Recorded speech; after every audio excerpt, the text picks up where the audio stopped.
Yo, yo, yo, yo, yo, yo, yo, yo. What is going on, tribe? Welcome back.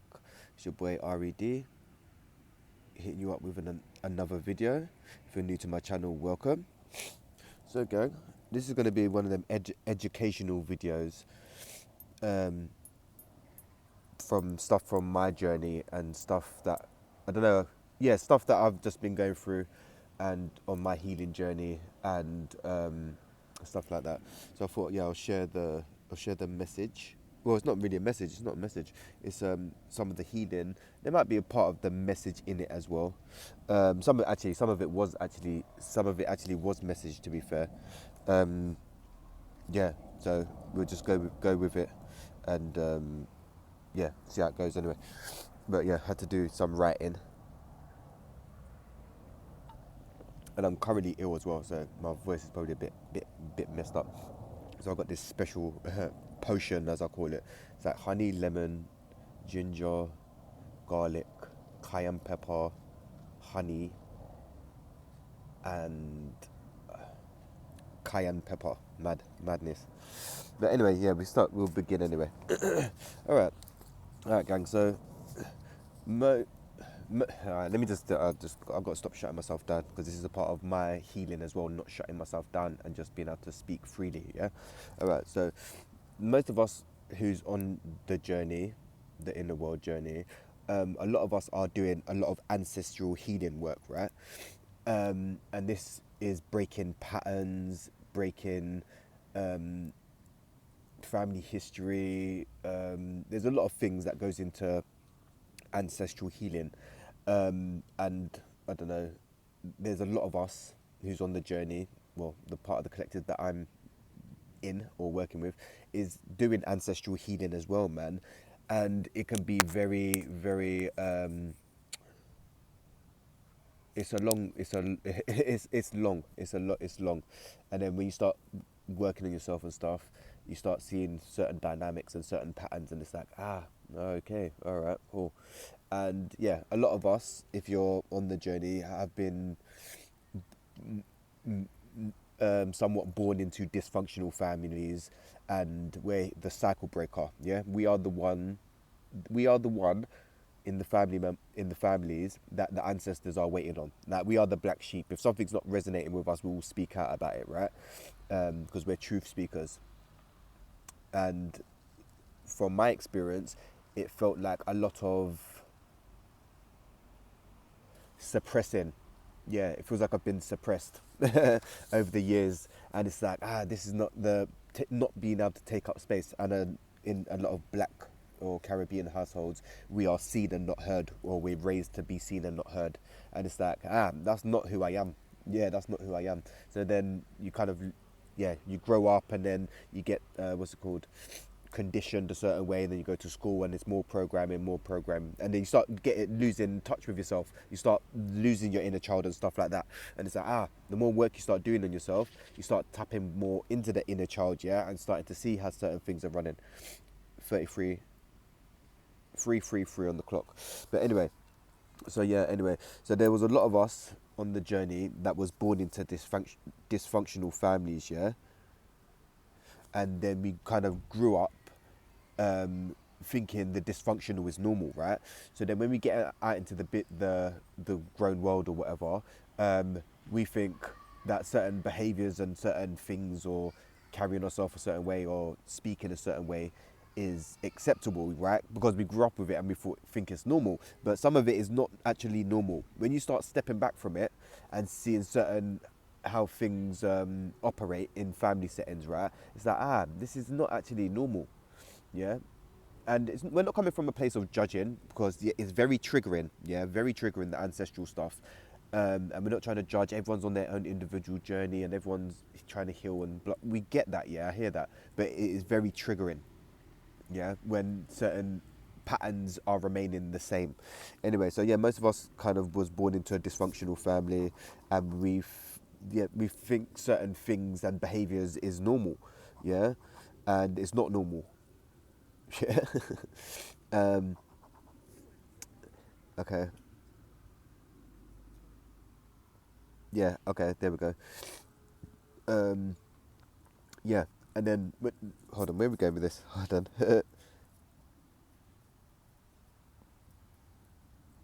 Okay, cool. When you start, it's going to be a bit mismatched anyway. All right, so when you start healing, yeah, and doing the inner work and trying to step away, yeah, or step back, like create distance between the family, right? Um,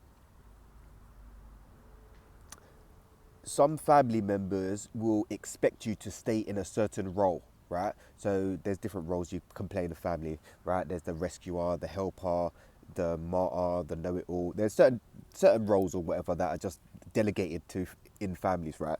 And when you start growing, evolving, and changing, certain family members want want you to stay the same, or they they cut you kind of they don't know how to you can't they expect you to stay the same. So if you start speaking your truth or setting boundaries and stuff like that, they can't process and understand what is going on because you're changing and they're basically still stuck, right?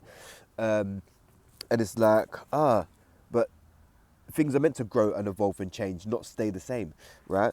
So some family members want you to play a certain role, yeah, or stay in that certain role. So some like, in a way, yeah. This is we're gonna go back to like the Caribbean and black thing at the moment, yeah.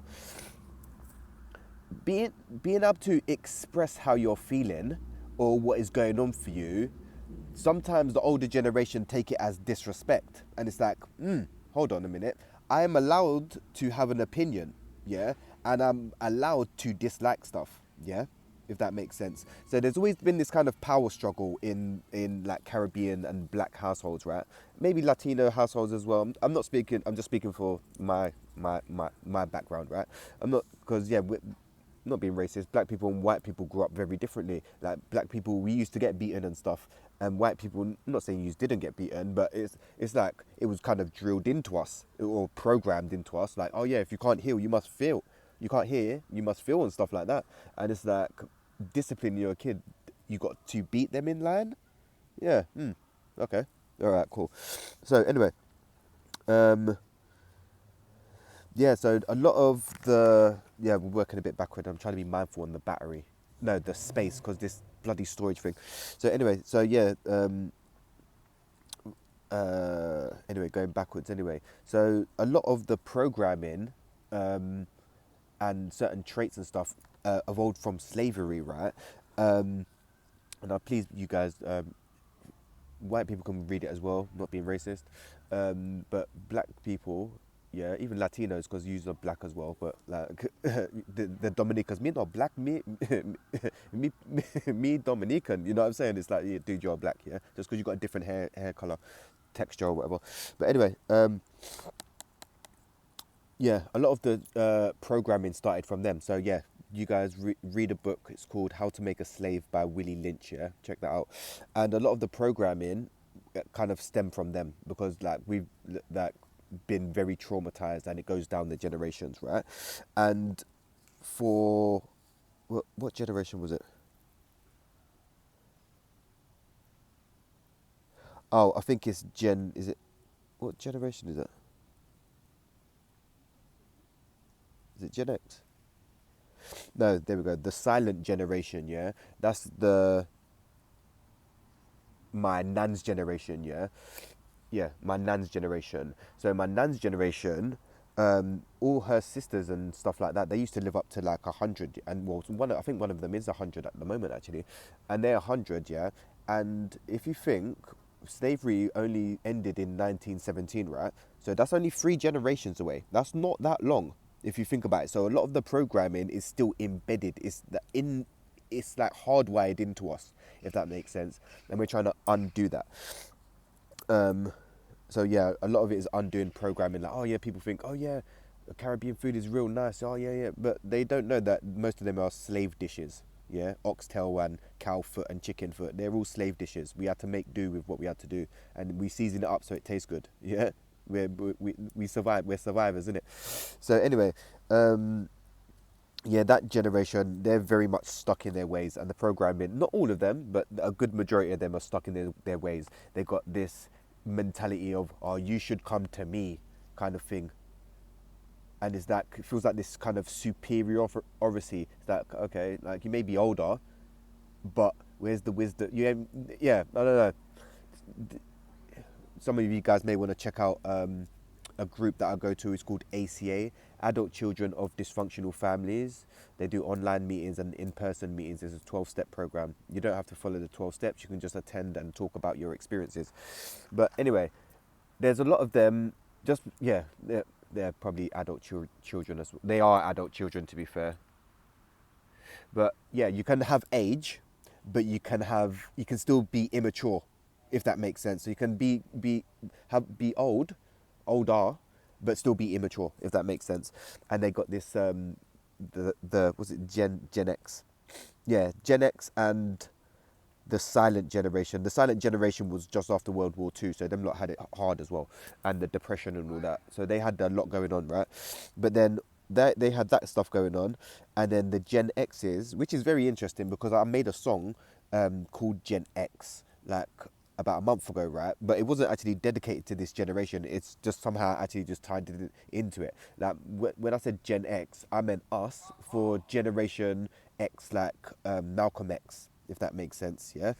Um, but anyway, the Gen X's, they're from 1960 to the 1980s, and that generation is very, I don't know, man. They're very much me, I.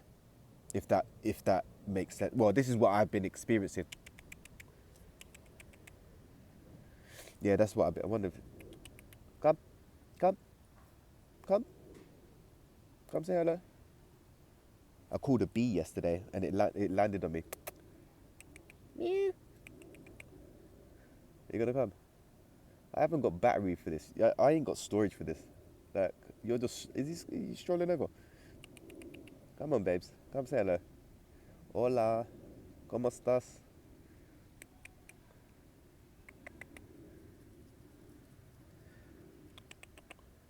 You gonna come say hello?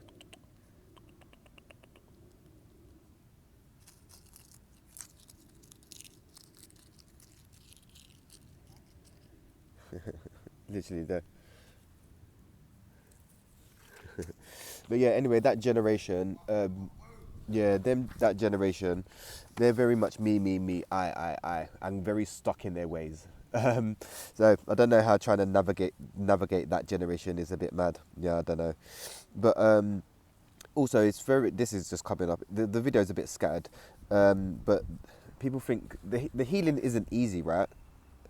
And the older you are, the more baggage you have. So to work through the baggage is hard, not harder, but there's a lot more layers. So I can see how that generation kind of stays in their ways, or I don't know, alcoholics, drugs, or whatever. It's like escapism, innit? Because it is heavy and deep shit, like talking about what you've been through. And most of that generation is holding it to the chest. They grew up in a generation where men were told to not show emotions, guys shouldn't cry, and all that. So, and I was speaking to a guy yesterday, and he was basically saying his generation is basically cut off from the neck down, and they're not connected to the body. And I was like, oh my god, that's what I've been feeling for your generation, if that makes sense. And it's like that is, yeah, I don't know, because I was going through a period of that in my early 20s, yeah, just trying to, like, just all head and no body, just thinking. And yeah, it was a bit mad, like when you're kind of suppressed and not trying to feel, you're just all mind, so you're all just trying to navigate with just the mind. It's like, dude, you're disconnected, fam. You don't even know what's going on in your body, so you can't even really relate to other people when you're all in the head, if that makes sense, because you're not even really present. If that makes sense. So it's a bit mad. And then and this is something that come up, which is interesting. Some of, obviously, we have our own individual trauma that happens to us during our journey, right? But this is what just got kind of downloaded. There's a percentage of our parents' trauma that we have to kind of work through as well, because we are our parents, right? And I was like, oh fucking hell, man, it's long. Like, it's when it starts, like, I put life as, it's kind of like a puzzle, but the puzzle is scattered, and then you're kind of putting the puzzle together to make the picture, but you still can't see the picture yet, if that makes sense. Anyway, trying to speed up. yeah, so we're trying to work through some of the traumas from our parents, like either side, which is not fucking easy if they're both got chaos on both sides. For me, in my experience, anyway. Um, and some of the ways of being, because we are our parents, right? Some of our ways of being, like, I don't know, acting, reacting, and ways of being, it's them, and we're trying to heal certain patterns. I don't know, maybe codependency, maybe there's addictions, maybe there's, I don't know, avoidant avoidant or codependent relationships. What else? Yeah, that's yeah. Anyway, so yeah, we're working through that on this ancestral healing, which is not bloody easy, man. Some of it is very difficult, and for anyone who's trying to get into healing, who's from the 65 to 70, well, please, yeah, try to get into the body. Try breathe. You need to practice breath work to get into the body, because you're disconnected just trying to do everything with the mind, and you really need to get into the body, man. There's a sadhana that I recommend. It's for 15 minutes, and it helps you to start getting into the body. So even practicing some pranayama or something. But most of that generations is hard of hearing, and they're stuck in their ways, and they're probably not going to listen anyway, because they're hard of hearing. So I'm just putting that out there anyway for those with ears to listen instead of just chatting enough. Yeah, and remember, right? Yeah, when you start doing the inner work and start setting boundaries, yeah, you will start seeing the family patterns. But you have to step back from it. You can't be too, like, if you live in a house when your whole family lives there, it's got to be mad. Yeah. So if you've got like some space, and then you'll start being able to see the family as things are. You start seeing the patterns and the roles and the how people are playing out, right? Once you take a step back, and please, yeah, this is what I've been doing the last couple of weeks, and it's been amazing. Make yourself a priority. Yeah, make yourself a priority in whatever you do, whether it's, I don't know, just make yourself a priority. Like if a family member's like, oh, can you get some shopping or do this and do that? You don't have to make excuses. Well, you can make an excuse if you want to, yeah. But you're not obligated to do certain things, like care of. Yeah, we're not going into that. Yeah, make yourself a priority, yeah, and see how far you get, and see you'll start seeing the changes, and then once you start taking a step back from the family or whatever. I'm not saying you need to. Some of them you would need to cut off, because some people just don't tolerate boundaries and don't understand the boundaries and stuff like that. We're not even taught boundaries, right? And then in the family dynamic, you can get enmeshed, and yeah, it can be a bit mad. So once you take a step back, you start seeing the patterns and making yourself a priority. And this is very important. You cannot save everyone. Yeah, some you think, oh yeah, you can only help people that want to be helped. Um, yeah, and yeah, so you can think, oh, you can help some certain family members, you can suggest certain things, but sometimes they just not really interested. And it's like, I'm more of a practical person. Like, instead of going round and round in circles, what are we doing to change the situation? Yeah. And some lessons will keep repeating until the lesson is learned, but some people just not getting the lesson. And it's like, not putting it at anyone, I'm just saying, yeah, the lesson will keep repeating until it's learned. And it's like, once you've, yeah, just remember you can't save everyone. So make yourself a priority. You can help advise people, but you can't change anyone. You can only change yourself. And people, it's up to people whether they want to change as well. And this is very important. We're kind of winding down the video now. Boundaries and setting limits with these family members, right? Well, not these family. I'm just talking in general. It's like, we're not taught boundaries and da da da da da. And for most of us, we're mainly giving in nature. I'm a giver, innit? So I could give, give, give, give. I'll try to help people. I'll go way over and beyond. And it's like, dude, is it even being appreciated? And it's like, I'm not doing that anymore. I'm not doing it anymore. Fuck that. So it's like, I'm learning to set limits and set boundaries with my time and energy. And it's like, okay, cool. And another thing that is quite high and a bit mad is like what, you're going to stop working on me now? The mental health. in black people. Yeah, we don't really talk about mental health, and it's kind of frowned upon in the community and stuff like that.